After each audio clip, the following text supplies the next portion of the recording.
ನನಗೆ ಸಿಕ್ಕಿರುವಂಥದ್ದು. So ಅವರಂದರು free time ಮಾಡ್ಕೊಂಡು ಬಾ ಪೂರ್ತಿ ಸ್ಟೋರಿ ಹೇಳ್ತೀನಿ ಅಂತ.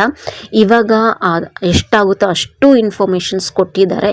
ವಿಡಿಯೋನ ಫುಲ್ಲಾಗಿ ನೋಡಿ ಪ್ರತಿಯೊಂದು ಇನ್ಫಾರ್ಮೇಷನ್ಸು ಸಿಗುತ್ತೆ. ತುಂಬ ಚೆನ್ನಾಗಿ ತುಂಬ ಫ್ರೀಯಾಗಿ ಫ್ರೆಂಡ್ಲಿಯಾಗಿ ಮಾತಾಡ್ತಾರೆ. ಇನ್ನೂ ಸಣ್ಣ ವಯಸ್ಸಾಗಿದೆ, ಬಟ್ ನಾಲೆಡ್ಜ್ ತುಂಬಾ ಇದೆ.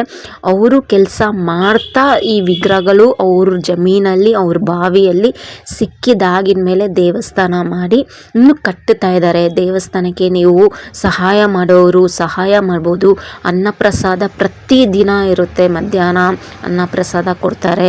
ಸೊ ಇವಾಗ ನಾವು ಕಡೂರು ರೋಡ್, ಇದು ಬಂದುಬಿಟ್ಟು ತುಮಕೂರು, ತಿಪ್ಟೂರು, ಹಾಸನ್ ದಾರಿಯಲ್ಲಿ ಸಿಗುವಂಥದ್ದು, ಯಡೂರು, ಇದೆಲ್ಲ ಪಾಸ್ ಆನ್ ಆಗುತ್ತೆ ನಮಗೆ ಹೋಗ್ತಾ ದಾರಿಯಲ್ಲಿ.